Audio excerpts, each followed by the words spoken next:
قل هذه سبيلي أدعو إلى الله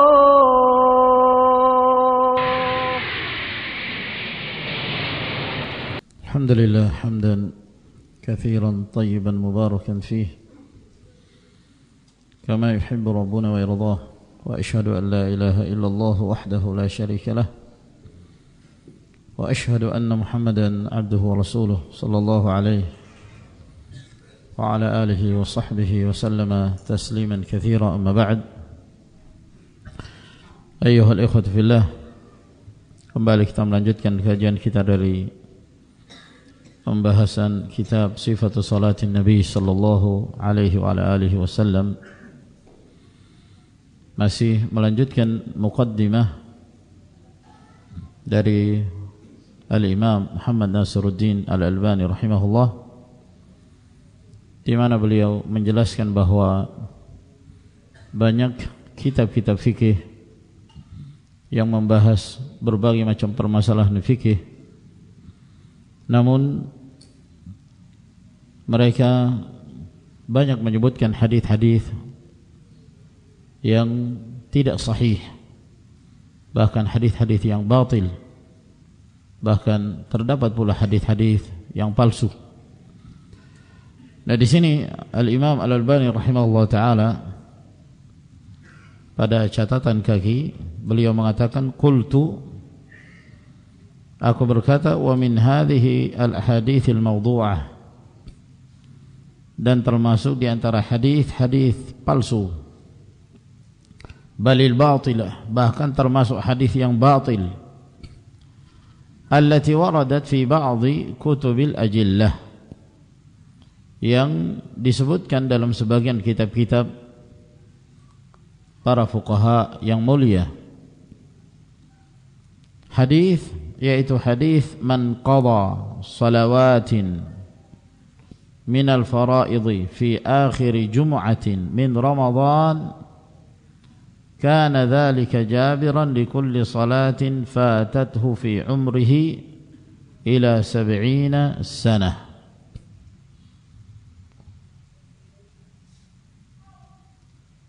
Kata beliau, ada hadis yang menyebar mengatakan, barang siapa yang mengqadha salat wajib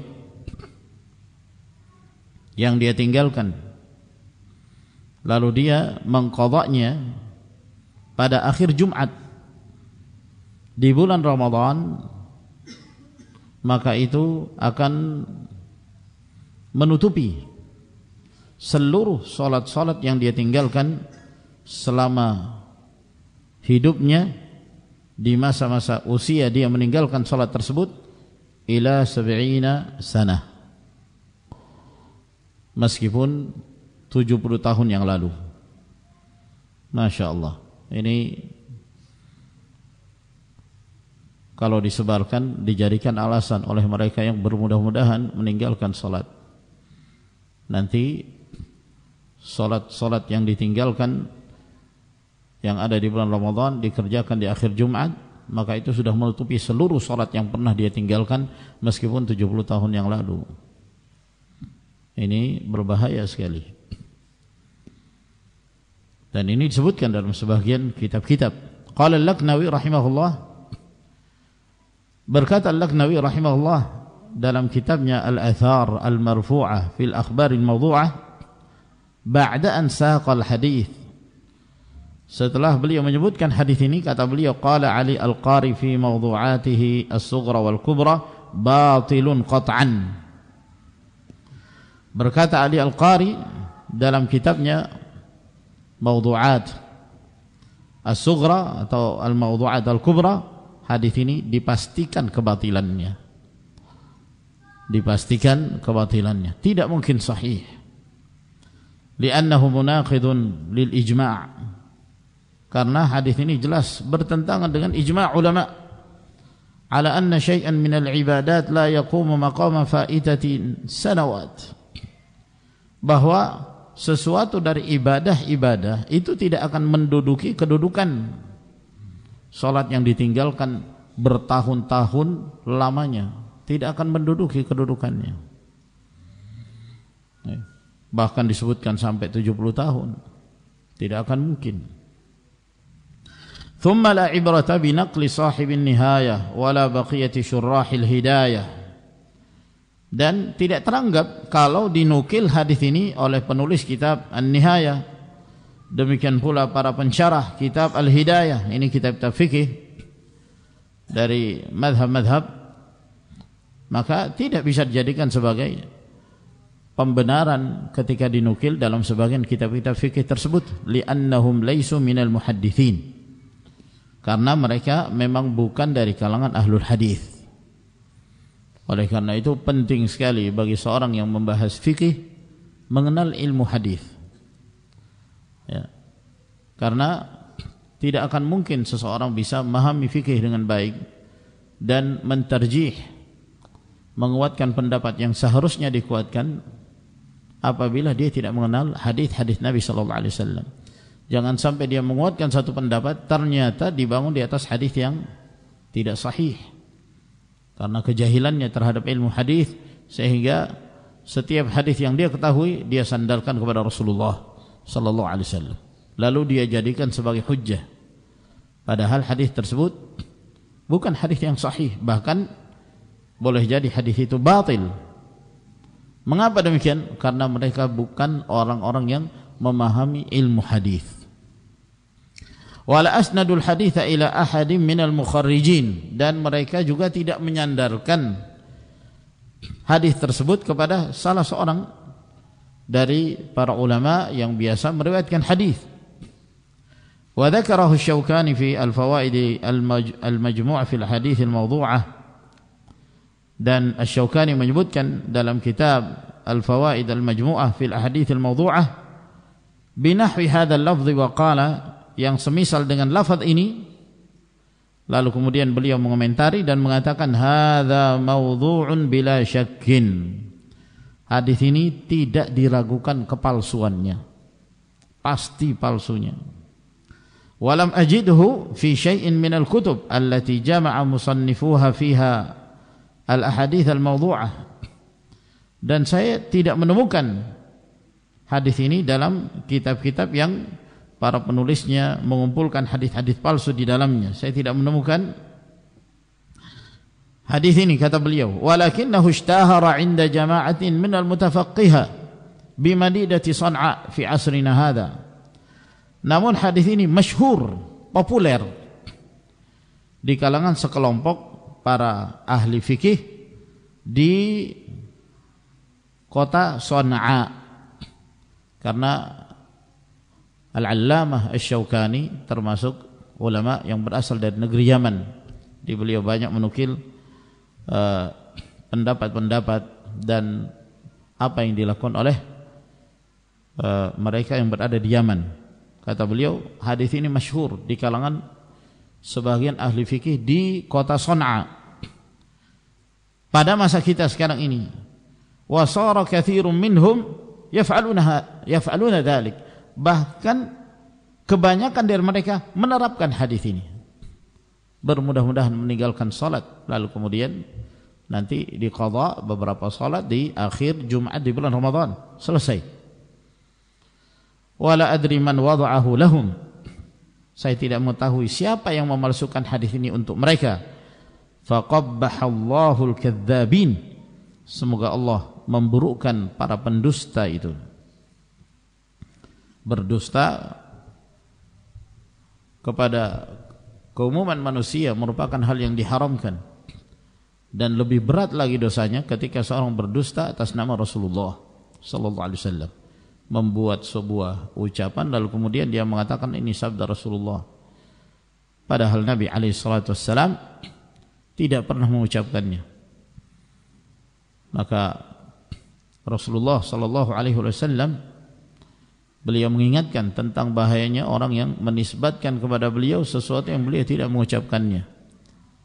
Dalam hadis yang mutawatir, Nabi sallallahu alaihi wasallam mengatakan, "Man kadzaba alayya muta'ammidan falyatabawwa maq'adahu minan nar." Barang siapa yang berdusta atas namaku dengan sengaja, maka hendaknya dia mempersiapkan tempat duduknya dalam neraka. Thumma qala al-Lakhnawi, lalu berkata al-Lakhnawi, wa qad allaftu li itsbati wad'i hadzal hadits alladhi yujadu fi kutub al-awrad wal wadha'if bi alfadh mukhtalifah mukhtasarah wa mutawwalah bid dalail al-aqliyah wan naqliyah, dan aku telah menulis untuk menetapkan kepalsuan hadis ini. Yang hadis ini ditemukan dalam sebagian kitab-kitab yang menerangkan tentang wirid-wirid, suatu amalan, ya, amalan-amalan rutinitas dengan berbagai lafaz-lafaz yang berbeda, ada yang ringkas, ada yang panjang lebar, dengan dalil-dalil akli dan naqli. Maka aku telah menulis, ya, sebuah kitab yang menjelaskan tentang kepalsuan hadis ini, risalatan musammah, satu risalah yang berjudul Rad'ul Ikhwan an Muhdatsati Akhir Jum'ati Ramadan. Wa adrajtu fiha fawaida tunashitu biha al-adhan, dan aku menyebutkan dalam kitab tersebut beberapa faedah yang membuat seseorang itu semangat untuk membacanya, wa tusghi ilaiha al-adhan, dan semangat untuk mendengarkannya. Fal tutala', silakan seorang apabila hendak menelaahnya, fa innaha nafisatun fi babiha rafi'atus sya'n, karena sesungguhnya risalah ini sangat berharga dan memiliki nilai. Lalu berkata Al-Albani rahimahullah ta'ala, wa wurudu mithli hadzal hadits al-batil fi kutubil fiqh mimma yusqitu thiqata bima fiha min al-ahadits allati la ya'zunaha ila kitabin mu'tabar min kutubil hadits. Maka keberadaan hadis yang batil semacam ini disusupkan dalam kitab-kitab fikih, ini akhirnya menggugurkan kepercayaan seorang terhadap kitab-kitab fikih. Ketika mereka menyebutkan hadis-hadis, lalu mereka tidak menyandarkan hadis tersebut kepada satu kitab tertentu. Apakah hadis itu diriwayatkan oleh Bukhari, hadis itu diriwayatkan oleh Muslim atau Ashabus Sunan atau siapa saja, ya, seharusnya mereka menyebutkan hadis lalu menjelaskan dari mana rujukan hadis tersebut. Apakah hadis itu sahih ataukah hadis itu tidak sahih, ya. Nah, adanya hadis-hadis yang semacam ini yang batil, kadang mereka menyebutkan hadis tidak disebutkan siapa yang meriwayatkannya, ini akhirnya menyebabkan seorang merasa ragu untuk membaca kitab fikih.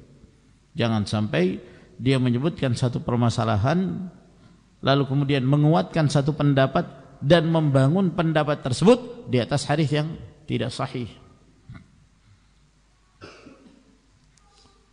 Wa fi kalami Ali Al-Qari isyaratun ila hadzal ma'na, dan dalam ucapan Ali Al-Qari ada isyarat kepada makna ini, yaitu kurangnya kepercayaan kaum muslimin terhadap kitab-kitab fikih yang mereka tidak melakukan filter untuk memilah mana hadis yang sahih, mana yang tidak sahih. Wal wajibu 'alal muslim ay ya'khudha al-hadits an ahlihi al-mukhtassin bih, maka wajib bagi seorang muslim untuk mengambil hadis dari ahlinya, mereka yang mengkhususkan dirinya dalam mempelajari ilmu hadis.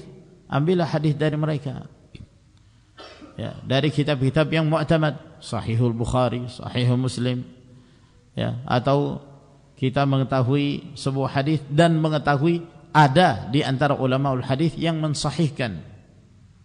Apalagi seperti pada zaman kita sekarang ini, alhamdulillah, Imam Al-Mujaddid Muhammad Nasiruddin Al-Albani rahimahullah banyak sekali mentahqiq hadis-hadis yang ditulis oleh para ulama dalam kitab-kitab hadis. Kutubus Sittah, beliau telah mentahqiq, memisahkan mana yang sahih, mana yang dhaif, itu disendirikan. Minimal bagi seorang yang tidak mengerti ilmu hadis menukil dari Syekh Al-Albani, hadis ini disahihkan oleh Al-Albani misalnya, hadis ini dilemahkan oleh Al-Albani, hadis ini disahihkan oleh misalnya Syekh bin Baz, hadis ini disahihkan oleh Syekh Muqbil Al-Wadi'i. Minimal dia menukil dari ahlul hadis bahwa hadis ini disahihkan.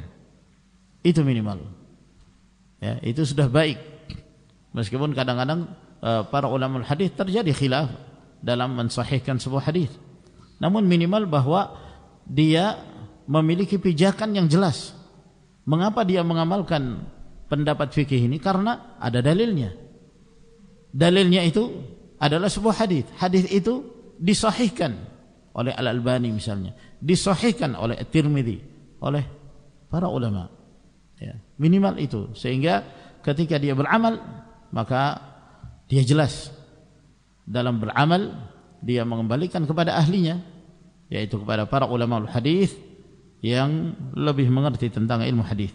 Faqadiman qalu, dahulu mereka mengatakan ahlu Makkah adra bi syi'abiha, bahwa penduduk Mekah itu lebih mengerti tentang seluk-beluk Mekah. Ingin bertanya tentang Mekah, ya tanyakan kepada penduduk Mekah. Jangan bertanya kepada orang Yaman. Mau bertanya tentang Mekah, jangan bertanya kepada orang Yaman atau orang Indonesia, kurang mengerti mereka. Tanyakan kepada mereka yang sudah tinggal lama di Mekah. Maksudnya, ingin bertanya tentang hadis, tanyakan kepada ahlinya. Wa sahibud dari adra bima fiha, dan pemilik rumah itu lebih mengerti tentang isi rumahnya. Maka ketika seorang hendak memahami hadis, kembalikan kepada ulama hadis. Mengetahui kesahihan sebuah hadis, kembalikan kepada ulama al-hadis. Ini ma'asyara al-ikhwah rahimakumullah yang beliau ingatkan kepada kita, pentingnya seorang dalam mempelajari fikih, karena ilmu fikih sangat sering bersandar kepada hadis-hadis Rasulullah sallallahu alaihi wasallam. Sehingga apabila seorang tidak memahami ilmu hadis dan tidak mengembalikan kepada ulama hadis, maka dia akan terjatuh ke dalam kesalahan-kesalahan dalam menukil hadis-hadis Rasulullah sallallahu alaihi wasallam. Sampai di sini ikhwan, insyaallah kita lanjutkan pada pertemuan yang berikutnya. Wa akhiru da'wana alhamdulillahi rabbil alamin. Tafadhalu hafizakumullah.